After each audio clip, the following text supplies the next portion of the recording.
Hello again, welcome back to the second series of High Performance Pilot, a show dedicated to improving our performance as aviation professionals. I'll be using the core competency matrix and the behaviours contained within it, the skills, the knowledge and the attitudes. Coming up today, maintains the desired flight path using automation whilst managing other tasks and distractions. A flight path management automatic behaviour. Whilst this is a flight path management competency, it breaks down into an input, workload management, and an output, situational awareness and task completion. If we are proficient in workload management, we will maintain our situational awareness. So what is maintains the desired flight path using automation whilst managing other tasks and distractions?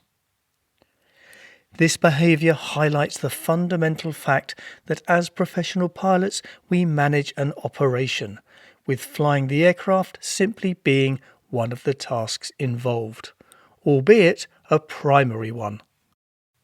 It is about ensuring the aircraft navigates safely, both vertically and horizontally, in the correct configuration and within the constraints of the aircraft flying manual and your company operations manual.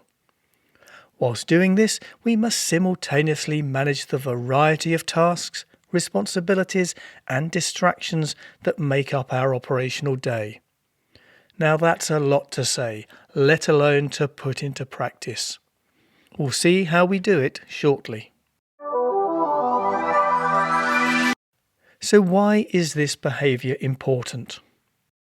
Operating an aircraft can be crudely broken down into two categories: flying duties and everything else. The demands of everything else can easily distract us from the primary task of ensuring the aircraft maintains the desired flight path. Couple this with the increasing complexity of automated systems and increasing demands from busy airspace and operational pressures, highlights the need for us to have strategies to manage both categories effectively. And as a rule of thumb, the closer we are to the ground, the more important becomes this behaviour. You're listening to High Performance Pilot, where we seek to understand the behaviours contained in the core competency matrix. This week, maintains the desired flight path using automation whilst managing other tasks and distractions. So here's how we do it. We need strategies to ensure we are proficient in this behaviour. And there's nothing complicated here. Stick to these rules and proficiency is assured. Stage 1. Aviate, navigate, communicate. The ultimate workload management tool. It's ingrained in us from the very earliest stages of our training, and for a very good reason. It works.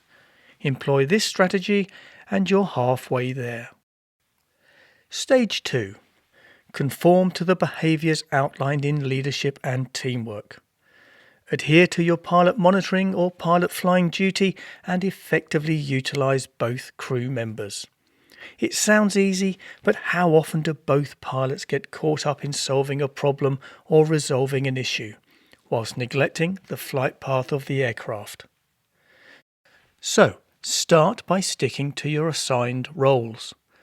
If you're flying the aircraft, fly the aircraft. That's not to say you need to be rigid in that role. If you are a pilot flying but need to take a more managerial role, it's perfectly acceptable to transfer flying duties to the pilot monitoring.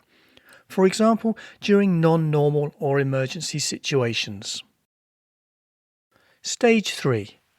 Utilise effective workload management. If both crew members are needed for non-flying duties, TDODA, the failure management process for example, then this needs to be properly managed. Start by highlighting the threat of distraction before commencing any discussion and then pause frequently for a situational awareness update. And finally, Make sure that distractions don't suck you into abandoning the previous 3 stages. Be aware of that threat and be disciplined to avoid it. Respect these strategies and there will always be a crew member flying the aircraft, and so ensuring the flight path is safe and secure. Effective operation requires us to understand the potential threats and errors and so allow us to avoid or mitigate them. Here are some of the threats associated with lack of proficiency in this behaviour. I'm going to keep these threats simple and to the point. If we prioritise secondary tasks over primary, that is, everything else over flying, we increase the chances of controlled flight into terrain, runway excursion, runway incursion, loss of control, and airborne conflict. Let's look at an example to illustrate the threat of being distracted away from the flight path. And one of the best is Eastern Airlines Flight 401. It happened a long time ago, December 1972, but nothing better illustrates the point. There's plenty about it online, but in a nutshell, the aircraft suffered controlled flight into terrain whilst the crew struggled to change a light bulb. Don't get distracted. And now to the key takeaways. Effective leadership and teamwork and workload management combat this distraction and result in proficiency in this behaviour. Ensure both crew members know who is flying the aircraft. Threats from lack of proficiency fall into the category of catastrophic. So there you have it. Maintains the desired flight path using automation whilst managing other tasks and distractions. A behaviour from the competency flight path management. I hope you found it useful, that you've heard something you can put into practice the next time you operate. These podcasts have an ultimate aim: to stimulate interest in the core competencies and inspire you to seek them out and apply them to further improve your effectiveness as a pilot. High Performance Pilot. Each week, one behaviour from one competency. We'll break it down and provide tips and advice on how to make it a strength in your operation. Join me next week. If you wish to contribute or ask a question, please email me at highperformance@gmail.com.